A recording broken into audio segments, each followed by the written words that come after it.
Everybody doing? Good. Can you, Good. Can you step one? Yep. You want that right on my Yeah. Look beautiful.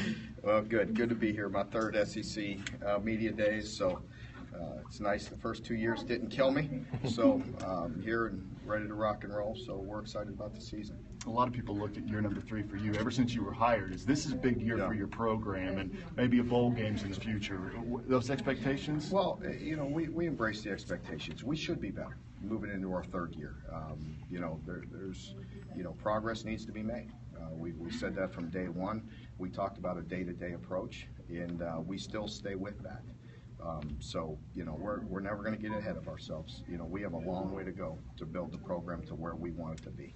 But I do feel good about the work that we put in. I feel good about the coaching staff and the work that they've done in recruiting good players, and I feel good about the development piece of our program, and the guys are working extremely hard, and we're all excited. But we can't get ahead of ourselves. And we play in a very competitive league with very talented football teams. So we have to do our part and continue to stay the course. Jordan said his minimum bar for success on this season is a bowl game. He'd like to do better than that, but I'm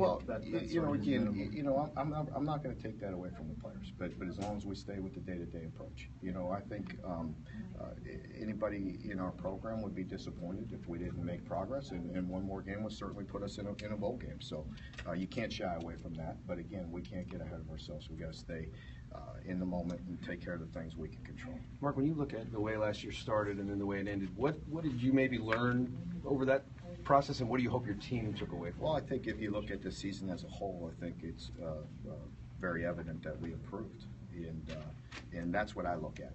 Certainly, I have to stay.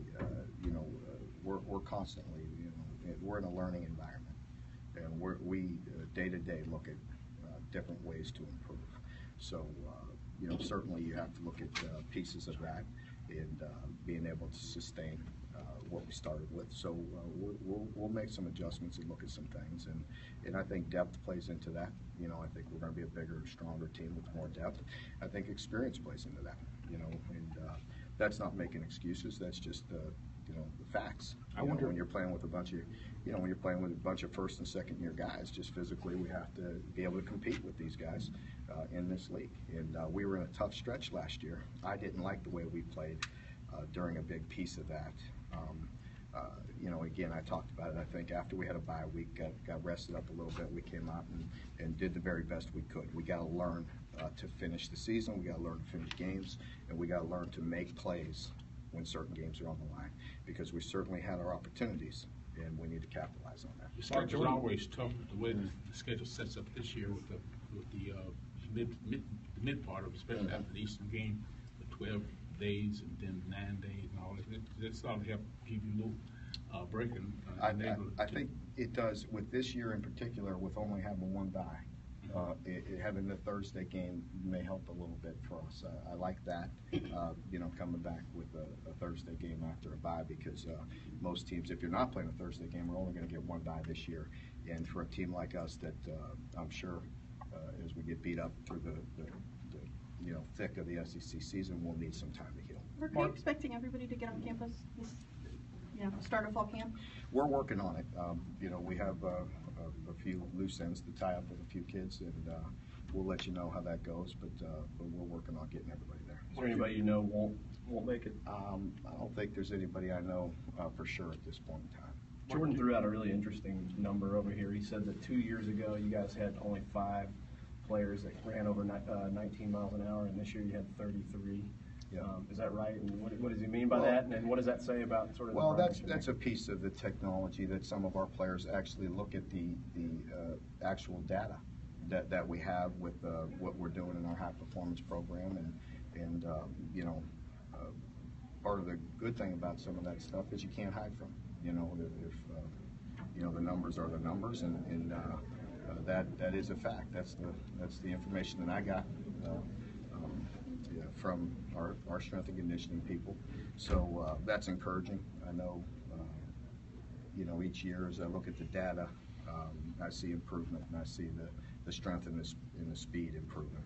Mark, you recruited Marcellus Jones out of high school. What did you like about getting him as a transfer now, and what can he add when he's eligible? Yeah, Marcellus is a very physically good-looking player, very talented player. You know, we got close to him during the recruiting process out of high school. We gave it a good fight, came up on the short end of the stick, but we're happy to take him right now. Things didn't work out for him at his previous school.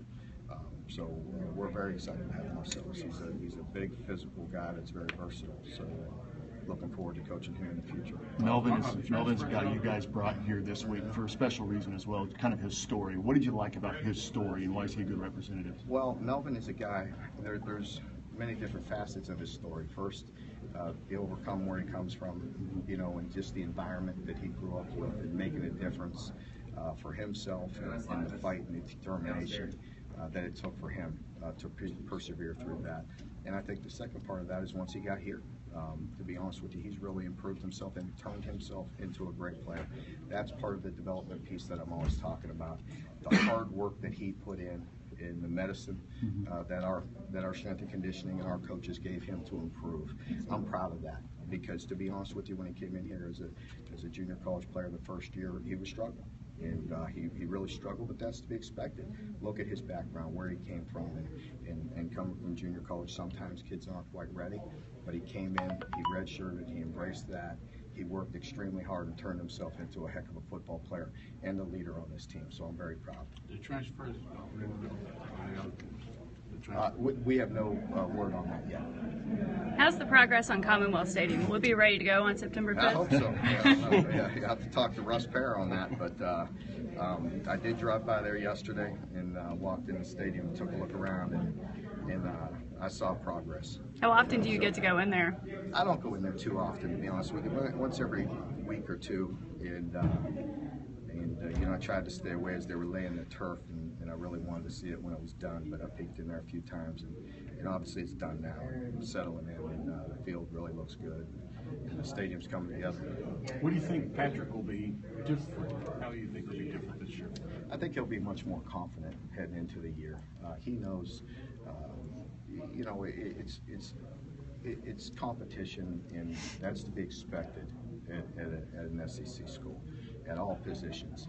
But I do feel like he's going to be more confident. He knows he's gone out there and played in a bunch of football games, taken a bunch of reps, did some awfully good things. I think he's more confident. I think he's becoming more of a leader, and I think he's improved in some areas that he needed to improve on. Mark, Gary Danielson of CBS told me yesterday that you need to circle, double circle, and point at that Florida game, because it's a game that you can win this year, and it's a game you need to win for your program. Do you see that? I can't, you know, circle any game or anything like that. Florida's a very good football team that's going through some change, and it's another game on our schedule.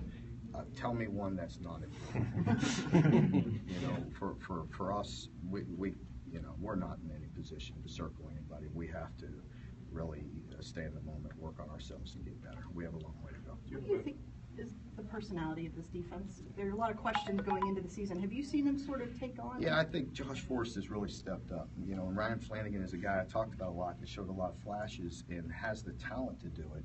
And I think now as he's putting it all together, those two guys inside, you know, there's no mystery. You've covered us for a long time, and at times we've been disappointed in how we played inside since Avery left. And I really feel like those two guys are going to step up and be the core of our defense, which we need them to be along with Melvin.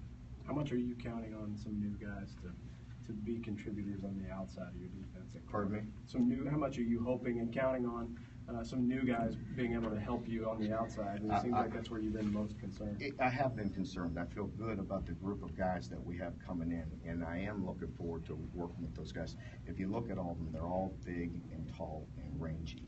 And you know, Chris Westry is one guy that stands out right now that the guys have told me that looks really good, can really run, just like we knew coming into it. But he's a really tall, rangy guy that can run. But there's quite a few of them, Will Jackson and Derek Beatty, and Marcus at safety. So we're Marcus Walker. So there's a good group of defensive backs coming in, along with Keith Beckham as well. Is that a position where you feel like they can play sort of right away or pretty quickly? It is. I think it's very hard in application, but it's relatively easy in theory. So, you know, with all the different schemes and things like that, hey, if you could cover, you could cover. You know, there are some nuances, obviously, and experience is important, like we always talk about. But if there is one position, and if you just need to have the talent, you know, and the size, I think, it is a position you can plug some guys in. Watching Last one for me to get last some scrimmage, rotation. watching last scrimmage, and with both scrimmages, as a matter of fact, it appeared that the players were having fun. They were Yeah. high-fiving and interfacing Yeah. with the fans and whatever. Does fun translate into confidence and confidence into wins? It does, because I think it's important. The first thing we talk about, in some of our core values is attitude.